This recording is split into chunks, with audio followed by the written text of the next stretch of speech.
Magandang hapon po sa lahat ng minamahal nating mga viewers. Pag-usapan po natin, Ma'am Jessica Soho bumatikos na sa pamahalaan. Isa sa kanyang sinabi, "The Philippines is a wounded nation." Katiwalian, kurapot, at kasinungalingan. O, Anti-Claire! Ha? Kapag naririnig ko yung kasinungalingan, sinungaling, hindi mawawala sa listahan si Anti-Claire. Lagi niyang nasa top 10. Ha?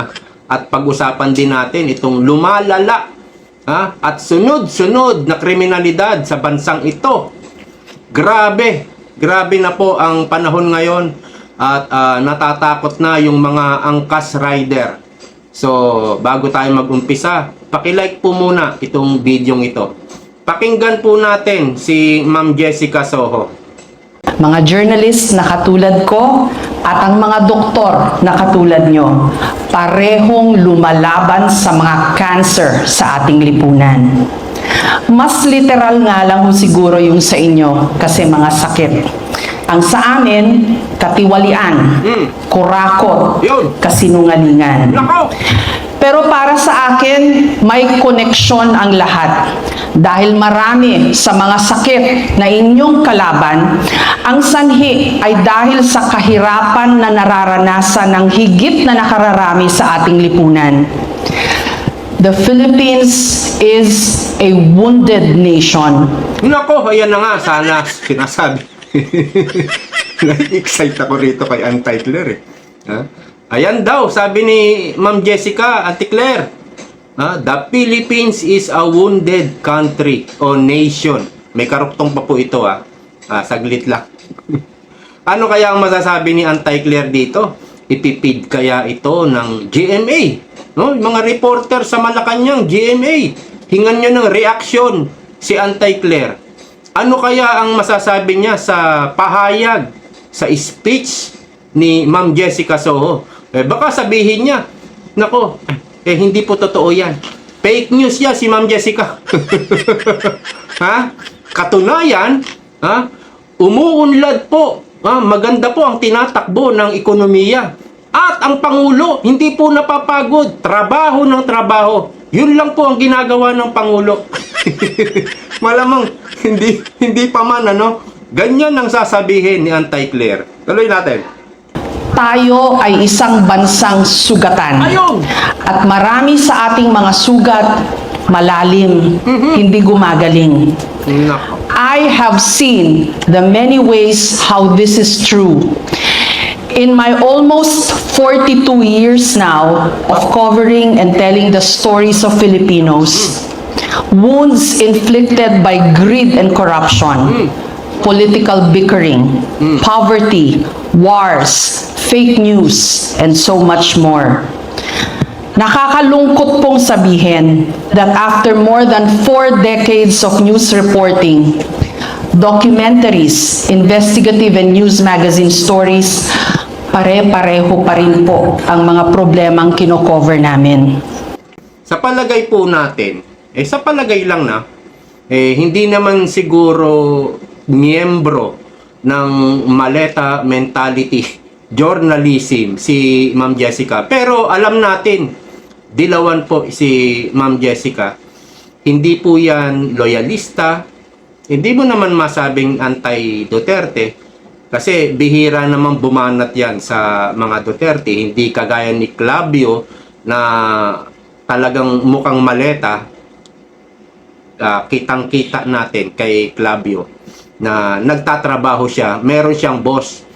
At ang kanyang trabaho ay batikusin ang mga Duterte. Si Ma'am Jessica, wala naman tayong nakikita na siya ay member ng maleta mentality journalism. Pero alam natin, dilawan siya. Okay. Dito po sa pahayag ni Ma'am Jessica, sana nga i-pick up ito ng mga reporter at hingan ng reaksyon si Anti-Claire. Yun ang naisip ko agad eh. Kasi nasabi ni Ma'am Jessica, kasinungalingan. Sino ba pinapatamaan niya? Ang layo naman ng Duterte diyan. No? Administrasyon. sigurado po yan. Hindi naman siguro papahapyaw, magpapatama si Ma'am Jessica sa mga Duterte. I'm sure sa mga administrasyon, diyan po pinapatama ni Ma'am Jessica ang kaniyang speech, no? Okay. Pagdating po sa kurakot, katiwalian, kasinungalingan, ito po yung nagpapahirap talaga sa Pilipinas. Number one na dyan yung kurakot, na ngayon ay tinatalikuran, tugunan ng pamahalang ito. Alam na natin kung bakit. Dahil sila po yung mga talagang tunay na plunderer, mandarambong. Kaya nga tawag nito, anong pangalan mo? Ayan, si Win Gatchalian. Basahin nga natin yung pahayag niya. SP Gatchalian nasasaktan sa online memes. Nasasaktan pa pala yung mga makapal. Masasabi nating makapal ito eh.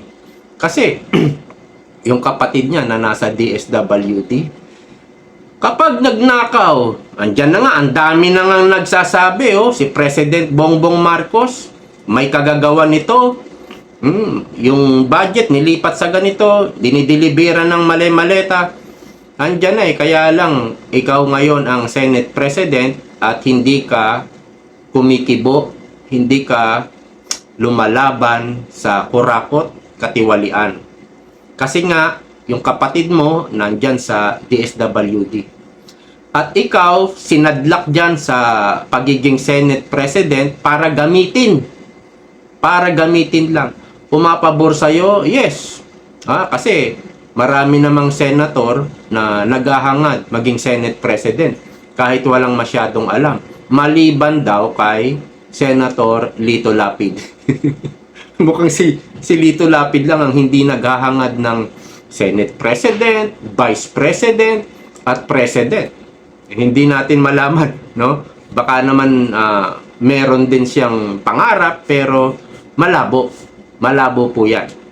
Ngayon, ito si Win Gatchalian, ginagamit lang po ito. At nagpapagamit naman siya dahil meron silang negosyo, yung kanilang pamilya, alam ko, sangkot yan sa mining at iba pang mga negosyo. Pero dito nga kay Ma'am Jessica, parang ngayon lang natin nakita, bumabatikos naman siya sa programa niya, pero in general yung kanyang sinasabi, yung pinapatamaan para sa lahat na, no? Pero malamang nakatutok yan sa administrasyon. Sana, ang gusto ko lang, ipid ito ng mga reporter. GMA, ABS-CBN, yan, mga dilawan yan. News 5, mga dilawan din yan. Ipid nyo, hingan nyo ng reaksyon ang palasyo. Okay? So, dito naman po tayo sa mga hinaing ng riders sa palala ng palala, sunod-sunod na kriminalidad dito sa ating bansa. Ito po, pakinggan po ninyo yung report ng News 5. Ngayon, nakakabahala para sa aming mga MC rider, taxi. Siyempre, apektado yung hanap buhay namin kasi una-una, nangyayari ngayon, sunod-sunod yung krimen. Itong nakaraan lang, nasaksak yung isang mobile rider, tapos ngayon may binaril sa Cavite. Kaya sa amin, apektado talaga hanap buhay namin. Imbis na, kasi sa gabi kasi, talagang may mga bumiyahe na MC taxi, hindi maiwasan Lalo pag nangangailangan talaga kumita ng malaking pera, yun naman, kahit sapat lang nakakita sana Kaso nga lang, yung ganung nangyayari, ngayon talaga halos lahat kami apektado kasi natatakot kami. Lalo pag ang pasahero namin sa gabi, lalaki, ang kinakabahala namin. Dati po, yung mga pumapasada ng taxi, wala naman dating angkas Angkas rider, wala naman dati dyan. Ang mga natatakot sa mga masasamang loob, yung mga taxi driver. Ngayon, angkas motor na, no? Tsaka yung mga lugar na alanganin, doon kami nababahala May mga area kasi talaga na madalas nangyayari yung ganun. nag-pick up ka ng pasahero, di mo sure pagsakay niya kung criminal na ba yung sakay mo. Wala kaming assurance. Oo. Security ba? Ang masasabi ko lang, yung visible, maging visible yung mga pulis. Ito, pakinggan po ninyo pakinggan nyo mabuti. May sasabihin itong mamang ito eh. Lalo na sa gabi. Kasi sa gabi lagi ang krimen eh. Hindi ka tulad dati, panahon ni Duterte. Ayun! Talagang safe. Pero ngayon wala. Huh! Hindi nila safe. Walang Oh. safety ngayon. News 5! News 5 ang nagbalita nito Pinalusot nyo to. Ha? O baka naman nagkamali yung editor-in-chief dito sa News 5. Maganda pa raw, mabuti pa raw nung panahon ni Duterte. O News 5. Pinakawalan nyo to. Alam natin anti-Duterte tong News 5, GMA, ABS-CBN. Pero pinalusot nila, no? Sabi ng tao, ng mama, mabuti pa raw nung panahon ni Duterte. Ay talaga naman. Sige, tuloy po natin tapos magko-comment tayo ng umatikabo dito. Sa akin, ang ginagawa ko na lang, pag bumabiyahe ako ng gabi, hindi na ako nagpapaabot ng mga alas 12, lampas na alas 12. Oo. Mga 9 or 10, yan, gumagarahin na ako. Tapos pagdating sa pasahero siguro, namimili na ako pasahero. Minsan, nagagawa ko i-cancel kahit mahirap mag-cancel, lalo pag lalaki yung sakay. Tapos yung pick up tsaka drop area location, kung mga alanganing lugar, hindi na lang namin kinukuha. Ganun lang ginagawa namin. Makakalungkot na po sir. Kasi sunod-sunod na po eh. Kaya ako ngayon, doble ingat. Pag sa gabi, hindi na ako masyadong nagsasakay lalo pag lalamo. Tsaka pag mga iskilitan ko na pinapasok. Tsaka inaalam ko yung sir kung ano yung mga deklaro mo gawin. Pero paano kayo na-apektuhan masyado po sa mga nangyayari? Sobra sir, siyempre. Kado. Nakakaawa rin yung nangyari dahil single death yun eh. Pati kami, nakalulungkot yung mga kabaro namin. Saka sir, yun nga, takot, pagkabi. Ilag na talaga. Kaya, kasi laki akong alas 12, sa nalaw na, inaabot ako ng gano'n eh. Pero pag may booking na gano'n, skinita, na po sir. So, kung ingat ako. Nakakatakot talaga yun. Biruin mo, nasa likod mo, hindi ka makakapalag Ha? Kapag tinutukan ka sa tagiliran, kahit anumang matulis dyan, kahit hindi baril Tapos, kung tutukan ka pa sa leeg, talagang matatakot ka. Ibigay mo na lahat. Lahat ng kinita mo, cellphone mo, ibigay mo na. Ganyan po ang bansa natin ngayon. Sabi nga ni Ma'am Jessica, the Philippines is a wounded country. Alam nyo, naranasan po namin ito, maliban sa mga bata pa, yung hindi inabot yung administrasyon ni Noynoy Aquino. Doon talaga sa panahon ni Noynoy, napakaraming kriminalidad, sari-saring lahat na yata ng krimen nangyayari nung panahon ni Noynoy. Laganap ang drugs. At napapansin ko ngayon, segue muna tayo. Napapansin ko ngayon, bihira na dito sa amin yung checkpoint. Bakit? Panahon ni Duterte, lalo na yung COVID. Pero ngayon, wala nang nag-checkpoint. Alam niyo kung bakit? Para yung mga kontrabando, dire-diretso.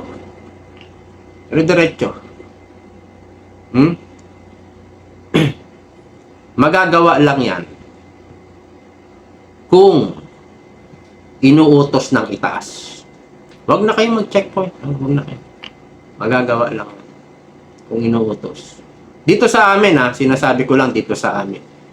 Wala nang checkpoint Hindi na nga ako nag-helmet kung malapit lang pupuntahan ko. Ganyan po yan. Yung mga kontrabando, yung mga tulak, mga drug dealer, wala na, dire-diretso na, walang checkpoint Kaya inaalis.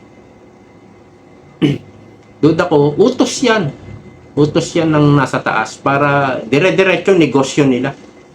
Tapos, dito naman sa panahon ni Noynoy na nakaranas tayo talaga ng takot, walang peace and order, hindi talaga safe, lalo na sa mga kababaihan, mga estudyante, talagang sinusundo yan ng tatay.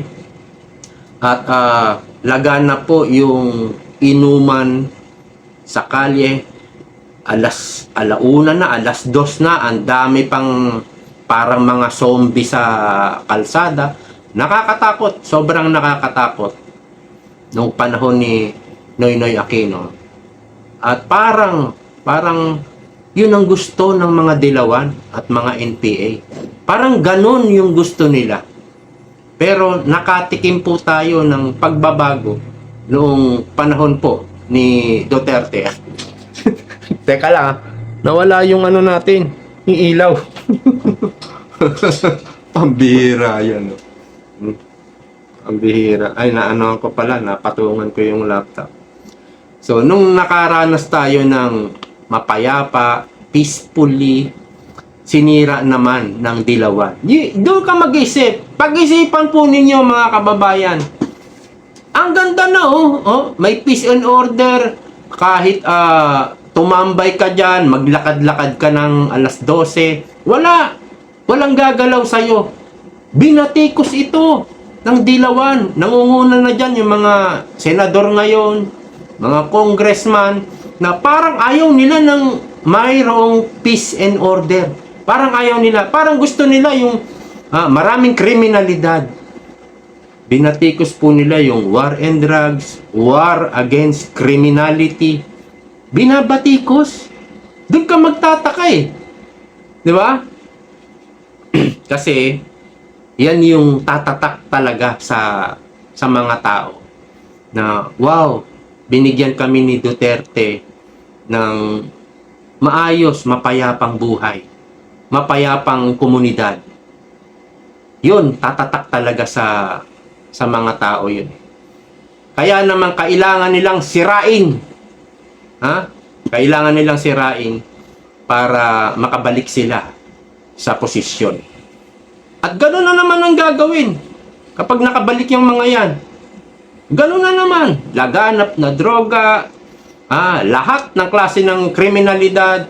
Ngayon nga hindi pa sila nakaupo. At take note, hindi pa sila nakaupo. Kakampin lang nila yung mga nakaupo. Ganito na po ang nangyayari. Pero, may epekto pa rin yung ginawa ni dating Pangulong Duterte. Marami pa rin po yung mga dating deka-deka, panahon ni Noynoy, na nung panahon ni Duterte, nagbago. Tuluyan na pong nagbago yung iba. Pero yung iba, bumabalik. Yung iba po, bumabalik. Kaya may effect pa rin yung ginawa ni Tatay Digong. At yan po yung kanilang kailangang sirain. Basta lahat po ng magagandang ginawa ng mga Duterte, kailangan nilang sirain. Kailangan gumawa sila ng black propaganda rito. Lasunin nila yung utak ng mga tao. Lalo na, yung mga musmos pa lang nung panahon ni Duterte, ngayon pa lang nagkakaisip. So, wala silang masyadong alam. Yun ang nilalason ng mga dilawan at NPA. Yan yung target nila. Yan yung target nila. Kaya kapag nakabalik po yung mga dilawan, nako po. Kung meron kayong pagkakataon na makapag-immigrate, immigrant, o tama ba yung sinasabi ko? Kung may kakayahan kayong mag-immigrant na lang sa ibang bansa, gawin nyo. At yung iba na mayroong maganda naman pinag-aralan, mag-apply na lang sa abroad. Wala pong mangyayari dahil binigyan na natin sila ng pagkakataon, itong mga dilawan. Marami ng pagkakataon, marami ng taon na naupo sila dyan, pero wala rin po. Bagkus nilubog nila ang Pilipinas. At dito po sa panahon naman ni Bongbong Marcos, big time talagang nabudol tayo. Sisihin man natin ang sarili natin, actually si Vice President talaga ang may, kung meron man si Vice President BP Duterte ang talagang sobrang nagsisisi dito. Siya siguro yung pinaka nagsisisi dito. Dahil marami rin siyang nahikayat na botante para bumoto kay Bongbong Marcos. Ngayon, pansinin po natin itong sinasabi naman ni Senator Robin Padilla tungkol po sa biktima nitong karumal-dumal na krimen. Nakailang taon din ako sa kulungan. Ang mga ganitong klaseng kriminal ay may kinalalagyan. Demonyo na ang kriminal na gumawa nito. Pagkatapos niya nakawan at patayin ang rider na ito, nakuha pa niya kikilan ng ransom ang asawa ng biktima at paniwalain na buhay pa ang rider. Dalawa ang anak ng rider na nagtitiyaga at pumaparehas sa buhay. Isang iglap kinitil ng demonyo. Talaga namang grabe na po ang Pilipinas. Hindi na po safe. Nagbalikan po ang mga kriminal.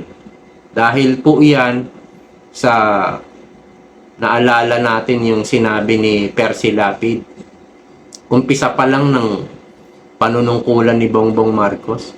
Sinabi na ni Percy Lapid. Sabi niya, ang gobyerno, administrasyon ngayon ni Bongbong Marcos ay napaliligiran ng mga sindikato. Sindikato sa droga, sindikato sa illegal gambling, at kung ano-ano pa.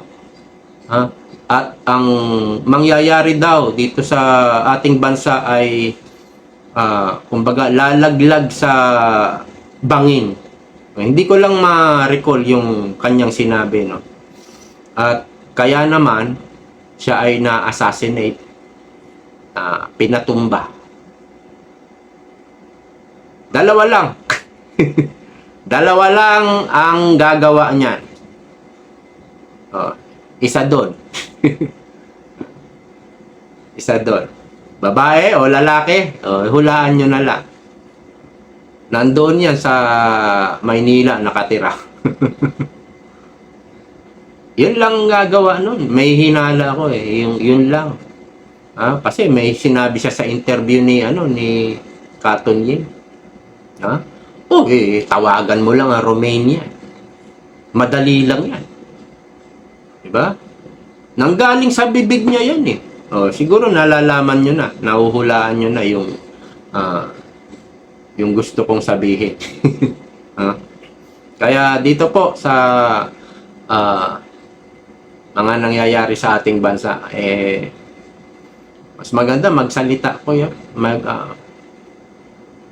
Mag-post kayo. Magsalita. Bahala na. Importante magsalita at labanan natin yung fake news ng Malacanang. Sa mga hindi pa po nagsusubscribe, please subscribe at i-share nyo na rin po ang video ito. At sa lahat po ng patuloy na sumusuporta, maraming salamat. See you next time.